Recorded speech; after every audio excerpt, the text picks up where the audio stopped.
नमस्कार दोस्तों, आज हम आपको माघ स्नान की कहानी सुनाने जा रहे हैं। जो लोग माघ स्नान करते हैं उन्हें माघ मास की कहानी सुनने से सुख सौभाग्य में वृद्धि होती है, साथ ही कहानी का संपूर्ण फल मिलता है। तो चलिए कहानी शुरू करते हैं। किसी गांव में एक बुढ़िया माई अपने पोते के साथ रहती थी। उनके बेटे बहू का पहले ही स्वर्गवास हो गया था, परंतु उनकी एक संतान थी जो उनके जीने का सहारा थी। बुढ़िया माई घर घर जाकर काम करती और जिससे कुछ पैसा मिलता उससे वह घर का गुजारा करती। बुढ़िया माई भगवान विष्णु की अनन्य भक्ति थी। भारी ठंड में भी वह माघ स्नान करती, तुलसी पूजन, विष्णु पूजन करती। बुढ़िया माई पूरे माघ में विष्णु जी के नियमित पूजन करके दान करती। वह भगवान से अपने पोते की लंबी आयु मांगती। भगवान की दया से उनका अच्छे से गुजारा चल रहा था। कुछ समय बाद उनका पोता भी बड़ा हो गया। उन्होंने सोचा कि इसका विवाह कर दिया जाए।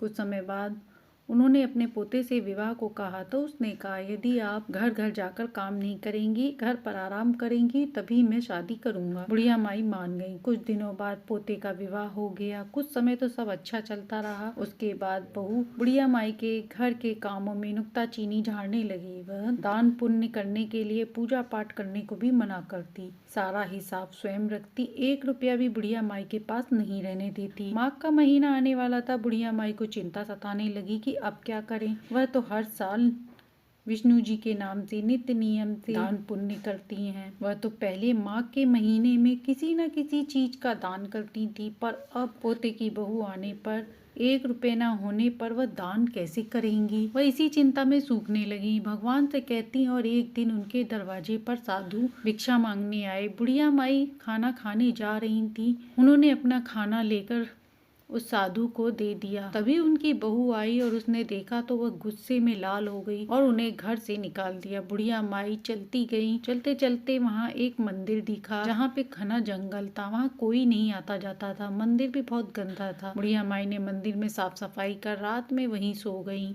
जंगल में फल लाकर अगले दिन भगवान को भोग लगाकर स्वयं खाया और अब बुढ़िया माई वहीं रहने लगी। वहीं मंदिर में पूजा पाठ करती, भगवान विष्णु जी शिव जी की प्रार्थना करती। धीरे धीरे लोग वहां आने लगे, पैसा फल चढ़ाने लगे तो बुढ़िया माई उन पैसों से साधु संत भगवान की सेवा करने लगी। माघ का महीना आ गया। बुढ़िया माई सुबह सवेरे स्नान कर जो भी दान दक्षिणा का पैसा आता उसे वह भूखों को खाना खिलाती। सारे पैसों को गरीबों में खर्च कर देती। बुढ़िया माई विष्णु जी का ध्यान करती, जप करती। भगवान की कृपा से उनके हाथ में ऐसी दिव्य दृष्टि थी कि वह जिसके सर पर हाथ रखती उसका काम बनता ही बनता था।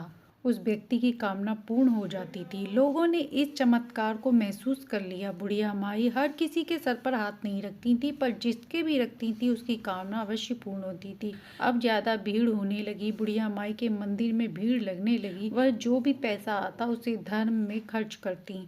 उधर बुढ़िया माई के जाने के बाद उसके पोते का काम बंद हो गया। घर में खाने के लाले पड़ने लगे। आसपास के लोग कहने लगे बुढ़िया माई के प्रताप से सब कुछ था और अब उनके जाने के बाद सब कुछ सूना हो गया। जब से वह गई हैं तब से लक्ष्मी चली गई। तभी किसी ने कहा कि जंगल में एक मंदिर है, वहाँ दर्शन करने पर सभी कामना पूर्ण होती है। वहाँ एक अम्मा है, यदि उन्होंने तुम्हारे सर पर हाथ रख दिया तो तुम्हारा काम धंधा अच्छा चलेगा और गोद भी भर जाएगी। बहू ने सुनकर सोचा कि वह भी पुण्य ले ले। बहू को बड़ा अच्छा लगा।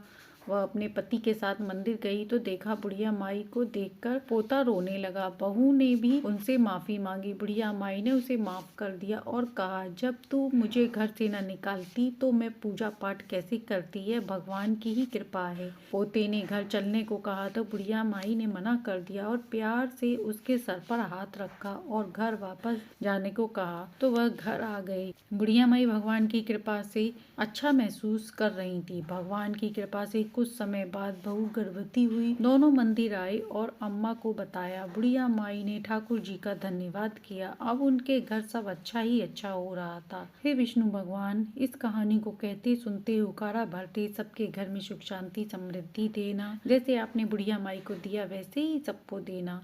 तो ये थी माघ मास में सुनी जाने वाली कहानी, जिसे सुनने से सुख सौभाग्य में वृद्धि होती है। कहानी अच्छी लगी हो तो लाइक एंड सब्सक्राइब करें।